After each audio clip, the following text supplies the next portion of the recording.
네, 오늘 말씀은 스가랴 6장의 말씀입니다. 네, 스가랴 6장은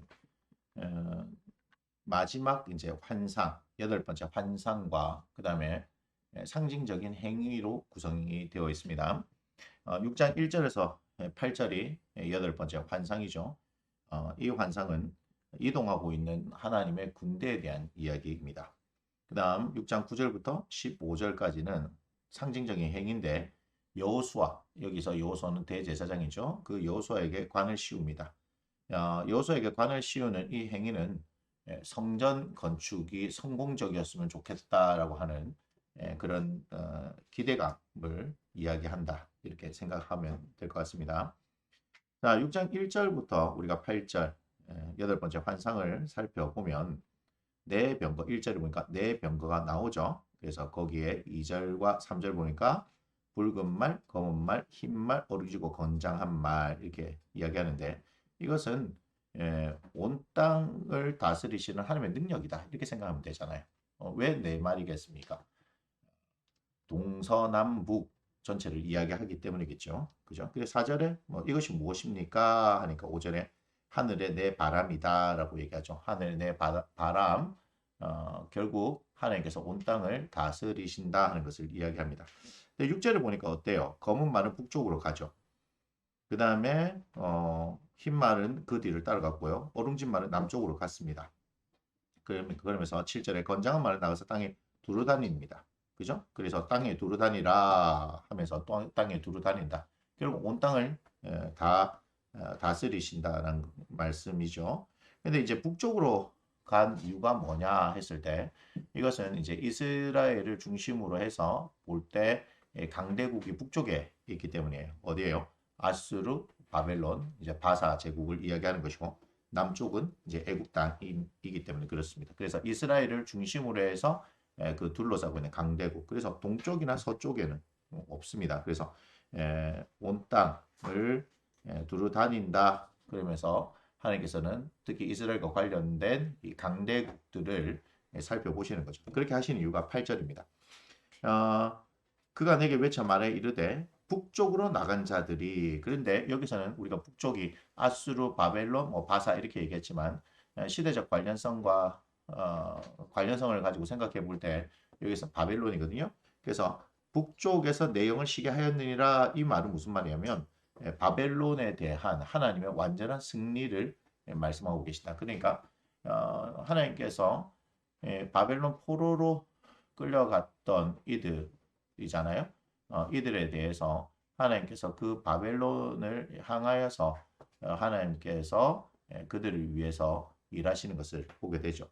그래서 더 이상은 이 바벨론으로 인한 고통은 없을 것이라는 것을 우리가 알 수 있습니다.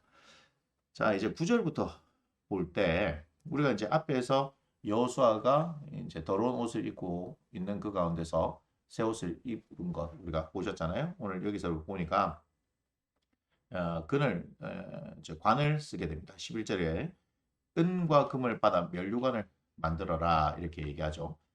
이것은 은과 금을 받아 하는 이 말씀을 보니까 학개서 2장 8절의 말씀이 반영되어 있다. 학개서 2장 8절의 말씀 한번 살펴보시면 좋을 것 같고요. 그 다음에 은과 금은 도대체 어떻게 나타났을까라고 했을 때 바벨론 포로에 의해서 이것이 이제 마련되어졌다라고 얘기를 합니다. 그러면서 이 포로를 끌려갔던 이들이 이 일에 동참으로 말미암아서 그들의 떨어졌던 위상이 다시금 올라가게 되어지는 어떤 계기가 되어진다. 이렇게 말할 수 있습니다.